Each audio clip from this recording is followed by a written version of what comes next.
Welcome to Algebra. Today, we are diving into the fascinating world of cubic and biquadratic equations. If you have ever wondered how mathematicians find the exact points where complex curves cross the zero line, you are in the right place. We will explore brilliant historical methods and modern approximations. Let us get started. Before we look at any equations, let us visualize what these mathematical objects actually represent. Imagine driving a car. A linear equation is just a straight ramp. A quadratic equation forms a single hill or valley. But a cubic equation is like a roller coaster, with both a hill and a valley, meaning it can cross the ground level up to 3 times. A biquadratic equation is even more complex, forming a track with 2 valleys that can hit the ground 4 times. In mathematics, the ground level is 0, and these crossing points are our roots. Now that we understand what roots are, let us look at how to find them for cubic equations. Hundreds of years ago, Gerolamo Cardano published a brilliant method. To use it, we first simplify our equation by removing the squared term. This creates what we call a depressed cubic. Think of it like packing for a trip and taking out your heaviest suitcase so you can move faster. Cardano's genius idea was to split the unknown variable into 2 separate pieces. He proposed that we pretend our unknown is actually the sum of 2 new variables. This brings us to the mathematical core of Cardano's method. By substituting his split variables back into the depressed cubic, we force a clever grouping. We end up needing to find 2 numbers whose sum and product are strictly linked to our original coefficients, p and q. The sum of the cubes of our new variables must equal negative q, and their product is tied to p cubed over 27. By locking in both their sum and product, we trap the variables so they only have one possible set of values. This turns one hard equation into a solvable system. Before we move on, let us see this with a concrete example. We want to find the root of a specific depressed cubic equation. X cubed minus 6x minus 9 equals 0. First, we identify our given values. The coefficient p is negative 6 and the constant q is negative 9. We plug these specific numbers into our sum and product formulas. The sum of the cubes is the negative of q, which becomes positive 9. For the product, we cube negative 6 to get negative 216 and divide by 27 to get negative 8.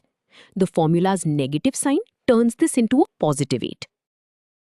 Continuing with our example, we now need 2 numbers that add up to 9 and multiply to 8. Formally, these are the roots of a brand new quadratic equation. We use a temporary variable z to keep things clear. Factoring this quadratic is straightforward. We look for factors of positive 8 that add up to negative 9, which are negative 1 and negative 8. This gives us our 2 values for z, 1 and 8. These represent our u cubed and v cubed. It does not matter which is which, so we assign 8 to u cubed and 1 to v cubed. Now for the final steps of our Cardano example. We take the cube root of 8, which gives us 2 for the value of u. We do the exact same thing for v, taking the cube root of 1, which is simply 1. We now have both pieces of our puzzle. Remember our very first assumption? The true root is simply the sum of u and v. Adding 2 and 1 gives us 3. The value 3 is a root of our original cubic equation. If you plug it back in, the math perfectly balances to 0. So we have successfully used Cardano's formula, but it has a famous flaw called the casus irreducibilis, or the irreducible case. This happens when a cubic equation actually has 3 perfectly normal real number roots, but Cardano's formula forces you to take the square root of a negative number to find them. To bypass this imaginary number roadblock, mathematicians discovered a clever trick using trigonometry. They realized that the formula for the cosine of a tripled angle looks exactly like a depressed cubic equation. By matching the two, we can solve a stubborn algebra problem using geometry. Let us look at the formula that makes this geometric bypass possible. By substituting x with a carefully chosen cosine expression, the entire messy algebra collapses into a single cosine equation. In this formula, theta represents an angle and p is our familiar coefficient from the depressed cubic. When you plug this in, you can find the angle using an inverse cosine function on a calculator. Once you have the angle, you plug it back into this formula to find x. This beautifully avoids imaginary numbers and directly hands us the real roots by just adding fractions of a full circle. Now that we have seen exact methods, what happens when formulas are simply too complicated or messy for real-world computers? In these cases, we use numerical approximation. This means we make an educated guess and then use a mathematical rule to improve that guess over and over until we are extremely close to the true answer. The most famous way to do this is the Newton-Raphson method. Think of it like a blindfolded person trying to find the bottom of a valley. They feel the slope of the ground under their feet and take a step downward. This formula we just discussed leads us to the exact mathematical rule for stepping down the valley. Here, x sub n is our current guess. The symbol f of x sub n is the value of the cubic equation at our guess, telling us our height. The denominator is the derivative, which represents the steepness or slope of the curve at that exact point. The formula tells us to take our current guess and subtract a correction factor. If the slope is steep, the step is small. If shallow, the step is large. This pushes our next guess much closer to the actual root. Let us apply this approximation formula to a real equation. X cubed minus x minus 1 equals 0. This equation does not have clean whole number roots, making it perfect for approximation. First, we need the derivative of our function, which tells us the slope. Using basic calculus, we bring the power down to multiply, giving us 3x squared minus 1. Next, we make our initial guess. Plugging in 1 gives a negative result, and plugging in 2 gives a positive result. The root must cross 0 between 1 and 2, so we will choose 1 as our starting guess. Continuing with our Newton-Raphson example, we now plug our guess into the formula. We evaluate both the original function and its derivative at x equals 1. The numerator is the value of the function at our guess, which calculates to negative 1.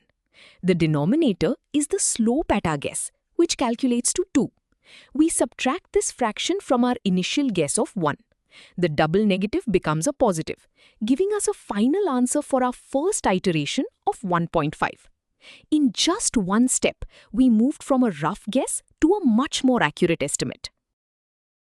We have conquered cubic equations, so let us move up one more level of complexity to biquadratic equations. A biquadratic equation is a special type of fourth-degree polynomial. It is called biquadratic because it is essentially a quadratic equation hiding inside another quadratic equation. Specifically, it only contains powers of x that are even numbers. It has an x to the fourth term, an x squared term, and a constant, but no x cubed or single x terms. Because of this missing middle, we can use a brilliant disguise to solve it easily. Let us look at the mathematical disguise that makes solving these possible. We start with our standard form, where a and b are just regular numbers.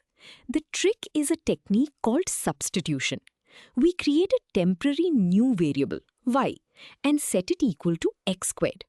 Because x to the fourth is just x squared squared, replacing every x squared with y transforms our scary fourth-degree equation into a friendly, familiar quadratic equation.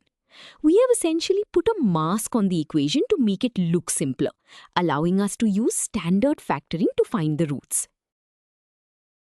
Let us walk through a complete example to see this substitution trick in action. We want to solve a biquadratic equation that will yield 4 distinct real roots. X to the fourth minus 5x squared plus 4 equals 0.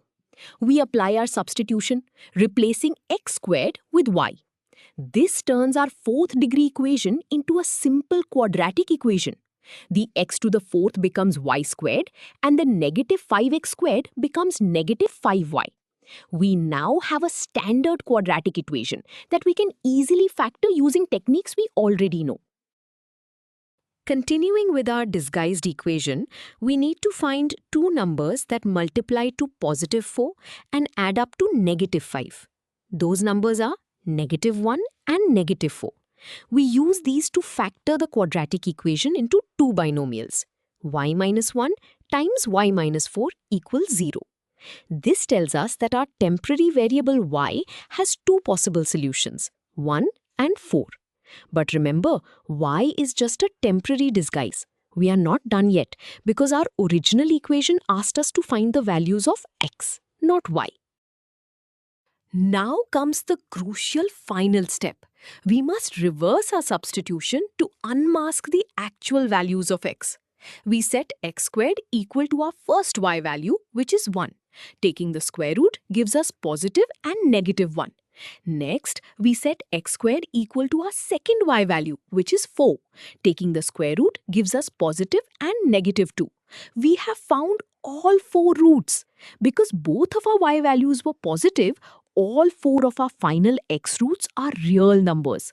The track hits the ground exactly 4 times. Let us bring everything together visually. On the screen, you see a coordinate plane with two distinct curves. The blue curve represents a cubic equation. Notice how it swoops up, dips down, and rises again, crossing the horizontal x-axis exactly 3 times. Those 3 intersections are the roots we found using Cardano's method. The red curve represents a biquadratic equation. It forms a distinct W shape, dipping into 2 separate valleys and crossing the horizontal axis up to 4 times. Understanding these shapes allows engineers to model complex curves and calculate the stability of physical structures. We have covered a lot of ground today, so let us summarize our key takeaways. First, we learned that cubic equations can have up to 3 roots, and we can solve them exactly using Cardano's method or trigonometric substitution. When exact formulas are too messy, the Newton-Raphson method allows us to approximate roots with incredible precision. Finally, we saw that biquadratic equations, which can have up to 4 roots, are just quadratic equations in disguise, easily solved using a simple substitution trick. You now have the tools to break down these high-degree polynomials and solve deeply complex problems. Great work!